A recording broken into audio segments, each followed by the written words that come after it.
What's up, guys? So I am feeling under the weather, but I still got to knock out this workout today. So I'm just going to work out. I'm not going to talk too much, just going to work out, try to get a good sweat going. I'm not going to take my hat off because if I take my hat off, I'm probably going to sweat less. And I'm trying to sweat some of this cold out, hoping it's just allergies. I took some allergy medicine. I feel a little better, but not as good as I normally feel after taking allergy medicine. So let's get this workout started. I'm not going to talk too long again. Let's go. What's up, guys? This is Mike Jones from Adamas Athletics, back with another video. Today we are trying to kill some chest. Again, I'm feeling under the weather, so if you hear that in my voice, I apologize.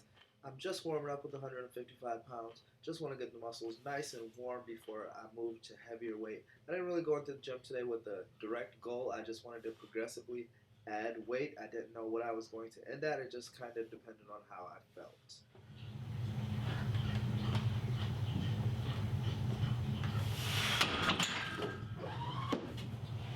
Now we're adding a little bit more weight. We are at 205 pounds. Still not getting too heavy. At this point, I was excited about the workout. I figured it's going to be a good lifting day. I figured I was just as strong. I kind of knew I was a little bit weaker because I haven't been lifting as much, nor have I been eating properly. But I didn't think I would lose as much strength as I have. So that was kind of depressing, but I'm excited for the growth that I'll make in the near future. I moved the weight up to 225 pounds. At this point, I knew in the workout that I had lost some strength. This felt a lot heavier than it normally does. I think I still cracked out 8 reps, which is pretty decent, but on a good day when I'm healthy, I've been able to do at least 16, 17 reps. So I knew I'd lost some strength at this point. I'm already at the conclusion that I'm not as strong as I was a couple of weeks ago, but I'm still going to try to go up weight. So this is 245 pounds. This felt pretty decent considering I knew I lost some strength, but I just wanted to see how far I could get without injuring myself. I'm in my basement alone, so obviously you can't push it too much without dropping the weights on yourself, but I never put on clips. You'll notice that. Move the weight up to 255 pounds. Again, I'm going to keep pushing this so I can see exactly how strong I am before I start this next program.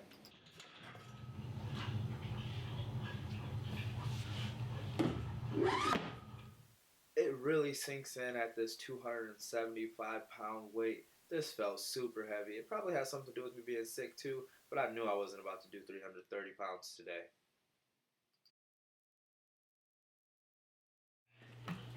We are at the final step in this ladder, and now we're going to go back down the ladder. We're at 285 pounds here. This is not a record for me by any stretch of the imagination. I've done almost 50 pounds more than this multiple times in my life.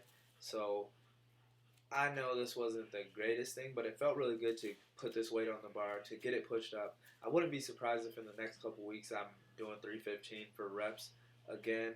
Not 5 or 6 reps, but 1 or 2, possibly 3. Again, if you're sick and you go to the gym, you're probably not going to be able to hit as much weight, especially if you haven't been working out consistently either. So both of those things are the case in this at this time. But I'm excited to see how much strength I can gain and to finally, this year, 2017, hit that 400-pound bench press record that I've been chasing my entire life. Ever since I hit 300 pounds, I said I wanted to be a 400-pound natural bench presser. The problem with me doing that is consistency. I have to stay consistent longer in order to hit 400 pounds naturally. Looking at this video, I know a 400-pound bench press probably sounds crazy to a lot of people, but it's not crazy. It's something that I believe I can do. I believe I have the genetics as well as the motivation to do it. It's just about planning properly and making sure that I'm working out consistently enough to do that weight. And more than anything, it's just my nutrition. I'm not a hungry person. I'm not a big eater, so that's the biggest reason it's hard for me to keep the muscle that I gain on. If I was able to eat more consistently, then I would definitely gain a lot more strength and gain a lot more muscle. I've always told myself I'm never going to touch steroids or any illegal drug until the time comes where I feel like there's no more growth for me, and I'm just not there in my career yet. On the steroids topic, I don't want anybody getting crazy thoughts that I'm just doing natural for a while. I fully expect to be a lifetime natural. It's just one of those things where if you're in this industry and if you just read anything about bodybuilding, steroids is gonna come up. It's just that black shadow, that dark shadow that's over bodybuilding in this sports and sports in general, all sports for that matter. People take steroids in all sports. It's not that I knock anybody who takes it. You have your own decision. If you're an adult and that's something you decide to do, more power to you.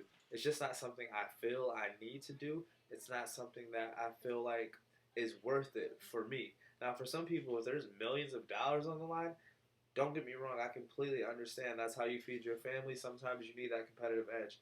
It's just not an edge that I ever felt like I needed. I always felt like I could outwork the person on steroids. I know that sounds crazy, and that's probably not true, but I'm not going to stop believing that.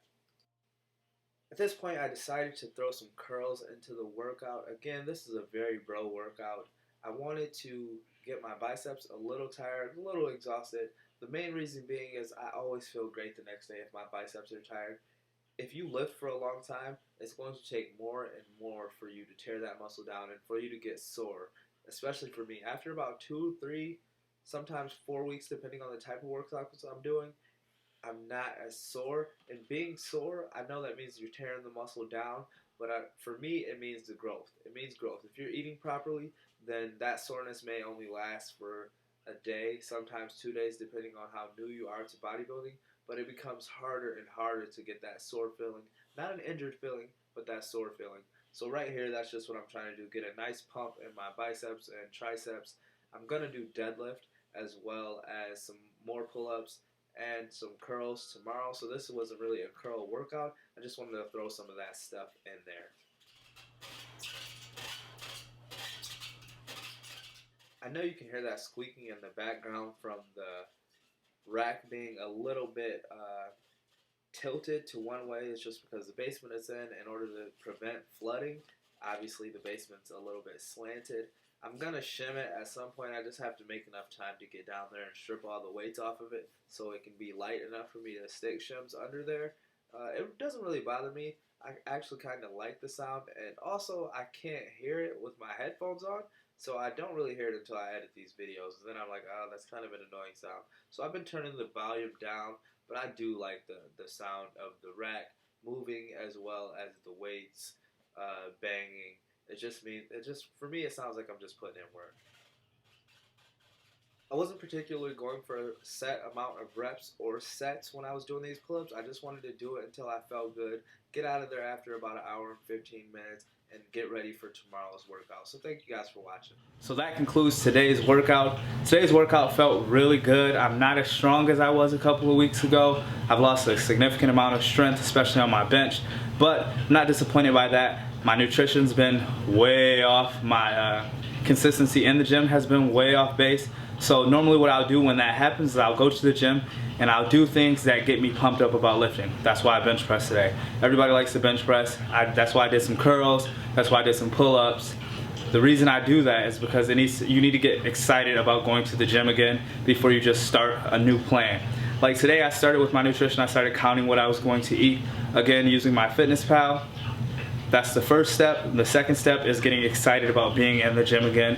And if you need to excite yourself, you need to do workouts. You can call them bro workouts, but you have to do a bro workout sometimes to get you remotivated, to get you excited about what you're doing. Today's workout let me know that I've lost a little bit of strength. I've lost some muscle. That's not depressing because that's what happens when you're natural and you take some time off. You're gonna lose strength, but it comes back fast. I don't have any aches anywhere, my shoulders, my back, nothing's aching, so I'm right where I need to be to start a new program. 2017 is coming in, so I know all of you guys are going to start programs as well, and I know you're going to have New Year's resolutions, so I'm excited to hear what your New Year's resolution is. Let me know in the comments down below if you like this video. Go ahead and like, comment, subscribe, and share if you feel like this is something someone else would like to watch. I promise you there will be more training videos and I will be giving out more tips. I just have to make the time. I've been busy with our business. I went to business school, and it's far harder actually running a business than it ever was taking tests and answering questions about running a business. But at the end of the day, it's rewarding, it's fun, but sometimes it takes away from me being in the gym. So I'm trying to make sure that both of my worlds can meet so our business can be successful and I can be successful in the gym as well and in life in general. Whatever you do in the gym should go over to what you do in life. That's why it's important to set goals, to reach those goals, to exceed those goals, and keep trying to get better each and every day. So you guys, come on with me. Join me in this journey to get better. I hope you're getting better. I hope 2017 is going to be a great year for you. I know it's going to be a great year for me because I'm not going to let anything stop me. So thanks for watching. I'll catch you guys in the next video.